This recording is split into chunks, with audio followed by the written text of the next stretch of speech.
Hey everyone, welcome to the new video in which we are going to talk about the new patch notes that we have for 11.1 patch for season 2 in the War Within. We are going to talk about the PvP changes in general, and we are going to take a look at the changes for Evokers and Devastation more specifically. So let's start right away with the PvP changes. For now, we don't have much changes. The biggest one is that we are going to get a new arena called Cage of Carnage. Based on the introduction video from Blizzard, it is going to be a small arena map. It's kind of like a mix between Blade's Edge Arena and Dalaran Sewers. It will have a small platform, a couple of ramps, some blocks at the two sides of those platforms for line of sight. So it seems like it's a melee favored arena, of course, it being small. So that also might be good for Devastation as well. So I'm quite excited about it. Though I'm a bit scared for the platforms because, you know, Deep Breath and Hover, they tend to get stuck in like the smallest pixels. So yeah, that might be a little bit tricky for us, but it looks good. So I'm quite excited about it. We have tons of class changes and tuning, by the way, for all classes. Druids getting big revamps, hunters, shamans. I would like to call out two changes from the other classes tunings. First one is Cyclone duration is now 5 seconds down from 6. So Cyclone is now nerfed, which is huge. And the other change is not like class or spec specific, but a lot of CC used to break on damage. So for example, Freezing Trap used to break on any damage, but now the CCs, so Freezing Trap, Polymorph, Blind from Rogues, these spells or these CCs will take some damage, some small damage before breaking. So now you won't break it by doing some accidental AoE around them, hopefully. So this is also a huge change. Unfortunately for Evoker, we didn't get that many changes, if I can actually find it. Where was it? Yes, here we are, so Evoker. But what we got, I believe they are significant and good. So first one, Rescue now clears movement impairing effects from you and your target. So how it works currently on live is that whenever us or our target is rooted, we cannot rescue. But in the new patch we will be able to rescue, and we will be removing these roots from ourselves or our targets. So this is a huge defensive buff for Evokers in general. So yeah, this is a big quality of life change and I welcome it. The next one, Sleepwalk has now a 1.7 second cast time from 1.5 seconds. We will see the reason for this in the PvP changes, but I'm going to tell you anyway. So now the cooldown has been removed from Sleepwalk, so we will be able to spam it without having to select the PvP talent for it, and that PvP talent is also gone. Okay, so by default we will have spammable Sleepwalk, but we have the increased 1.7 second cast time, which I'm not that happy for. So that's a long cast time, a lot can happen, but still we will be able to spam it, so I welcome this change as well. So this is good. And hero talents, flame shipper buffs, but these are mainly targeting Mythic Plus and preservation as well, so I'm not going to go through these, but you can read them if you want. Then some augmentation changes and a couple of devastation changes, so let's see those. So first we are going to get a new talent called Azure Celerity. So this integrate takes 1 additional time, but it will deal 8% less damage. I will try to figure out like what this means after we have done with the notes. So for now, let's move on. So Scorching Embers damage increase now scales with Empower level up to maximum of 40%. This talent is plainly for Mythic Plus. I guess this is good. And Firestorm damage increased by 50%, again this is for Mythic Plus. The next one, Eternity Surge now targets enemies within 25 yards radius around the Evoker, was a 12-yard radius around the target. So now this again a good change. So we will be able to hit multiple targets more easily with our Eternity Surges now, because you know, the target radius for the secondary targets is a lot wider now, so we will be able to cleave a lot better. So this is again a very good change. And hoarded power has been removed, so this talent is, you know, that allowed us to sometimes not consume our essence burst, but this talent is now removed, and this is going to be replaced by Azure Celerity. Okay, so let's see now the PvP changes. Okay, so first some quality of life changes and improvements. So at the beginning of the season, you can only catalyze one item per like every second week. And for many people who both played PvE and PvP, they had to decide whether you want to catalyze your PvP or PvE armor. But now it's not a decision anymore, because you can make your PvE armor scale for PvP as well, but you will have to spend some conquest on it. But at least you won't have to make this hard decision. And now for Evoker. So as mentioned, Sleepwalk no longer has a cooldown, and Dreamcatcher talent has been removed, and Augmentation is getting a new cool PvP talent, so you will be able to stun targets using Landslide if they are mid-air. And yeah, Dream Projection is no more. So these are the PvP changes for Evoker. Yeah, so this is not much. Basically all the other classes got more changes, so I'm still hoping that Evokers will get more. But you know, this is just the initial patch. Okay, so these were the Evoker changes. Let's see now the updated talent tree. So here you can see the Sleepwalk. It doesn't have a cooldown now, but it has the increased cast time. And this is the new talent, Azure Celerity. So Disintegrate takes one additional time, but deals 10% less damage. You know, this says on the talent tree, it says 10%. In the notes, it was 8. But you know, I believe this is, you know, a question of tuning, right? So anything can change. So let's not worry about this. But we can for now focus on like what does it synergize with. So first we have Scintillation. So Disintegrate has 15% chance each time it deals damage to launch a new Eternity Surge. So instead of 4 ticks, we will have 5, so more chance to proc this free Eternity Surge. So this is great. And also causality probably. So Disintegrate reduces the remaining cooldown of your empowered spells by half a second each time it deals damage.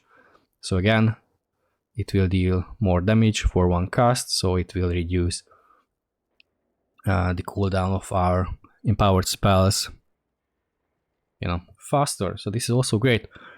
Yeah, this is what I could find quickly. So let's figure out like how this works. So for now, I casted one Disintegrate on a dummy. It dealt 1.2 million damage with 4 ticks on an average 300k for one Disintegrate tick. So let's use our calculator. So if we nerf this by 10%, this is the total damage that we will deal. So how I expect it to work. So this should be like the general new average hit for one tick if we still calculate it with 4 ticks, but we will get 1 extra tick, right? So this also means that we will have 5 ticks for 270k.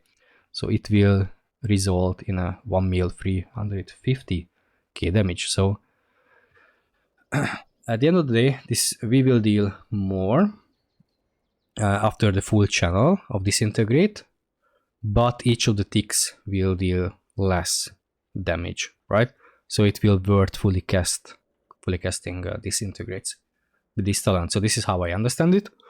The other scenario, which is probably not going to happen, is that you know, we will deal 10% less, and we will deal significantly less per tick, per 5 ticks. I think this is not what's going to happen, because this is just a plain nerf.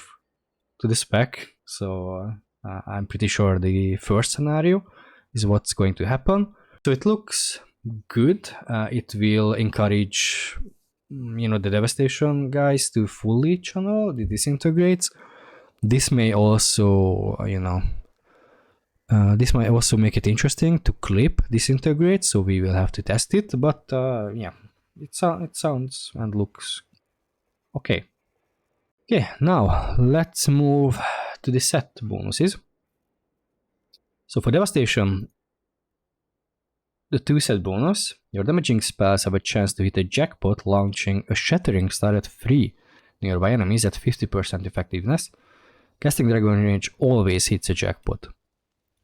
Okay, so basically we are doing our rotation and we have a chance to launch a 3 Shattering Star at 3 enemies at 50% effectiveness. So, Shattering Star, basically it will increase the damage that we deal to the target by 20%. 20% for 4 seconds. If it has only 50% effectiveness, I believe it's going to be 10% more damage for 4 seconds, which is good. Free damage increase, and hopefully it will work with Arcane Vigor, so that we will also get our free Essence Burst as fast. Right, so this is very good. In Season 1 we got our free Essence Burst from casting Eternity Surge. Now we will get it from this random proc. Seems good. We have to keep in mind though that in PvP all these set bonuses are nerfed by 50%. I hope that is not going to be the case with this one, because this is already nerfed. Right, so we have for other 200% effectiveness, BM, or like a 100% effectiveness for Og, Barbed Shot for BM 200%, so I believe it definitely worth nerfing these in PvP, but like already nerfed set bonus, I hope that they are not going to further nerf it, because then it would mean that 25% effectiveness in PvP, resulting in a 5% increased damage for 4 seconds, which is basically nothing. But we will still take the Essence Burst proc for free, I guess. Then forced bonus, casting Shattering Star or hitting jackpot increases the damage of your next Empower spell by 20%, stacking up to 2 times. Okay, this sounds good, but I'm not so convinced, because Empower spells, they are not that relevant for us. We can have nice Eternity Surge crits though, so that's true. But they are like maybe like on second, but more likely on the 3rd and 4th place in our damage pool. So they're not that good. So I'm not that sold on our 4-set bonus, and I hope this will change. Because yeah, in power spars they're not that significant for us for Devastation. But if the secondary stats are good on the set pieces, then sure, we can grab it. But if they are not that great, I'm not so sure at this point that getting the 4-set bonus will worth it. But we will have to see. Okay, so now let's take a look at how the sets will look like in Season 2. So this is very likely going to be the Raid Finder. This is normal raid. This is heroic. This is mythic. This looks very good. I like the color variation. Yeah, this is how it's going to look on Dragon. To be honest, I dislike how the mogging for Dragon works. So only showing the shoulder and the 3D part of the belt and having a random belt around it is just like a very bad design. And also tabard, right? So tabard also shows. But with this solution, you cannot really make like a good transmog for your human form and your dragon, because one of them will look off for sure. So either have everything mogged or nothing, or at least have us the option to choose what do we want to show, whether we want to show the shoulders on the dragon form or the belt or not. but this solution is just, I believe, the worst possible way that they could solve. So yeah, unfortunate. And for the PvP one, this is the non-rated PvP set, and yeah, this is supposed to be the elite set, which is a big letdown, to be honest. This is nothing interesting. I don't have anything against the color green set, but it's just like meh. So compared to the mythic one, that's nothing special. So yeah, I'm a little bit disappointed in the PvP sets, not gonna lie, for Evoker. So the titles that we can get in Season 2, it's called Prized. So Prized Legend, Prized Marshal, Prized Warlord, Prized Gladiator, which to me, as like a non-native English speaker, sounds a bit funny, to be honest. It kind of sounds like Budget Legend or Budget Marshal or Budget Warlord or something like that. I know it's a little bit funny, but sure, I'm okay with that. And we are also going to take a quick look at the PvP mounts. So this is what we can get, you know, by playing above 1000 rating in rated content. So we are going to get eel mounts. And honestly, I pretty much like these. These are unique. We haven't had anything similar. The colors aren't off either. So I pretty much like this one. For the Glad mount, yeah, recolor of the bat. And I know that most of the people are quite upset about the Season 1 mount, because it's nothing interesting or fancy or nice compared to the previous ones from Dragonflight and Shadowlands.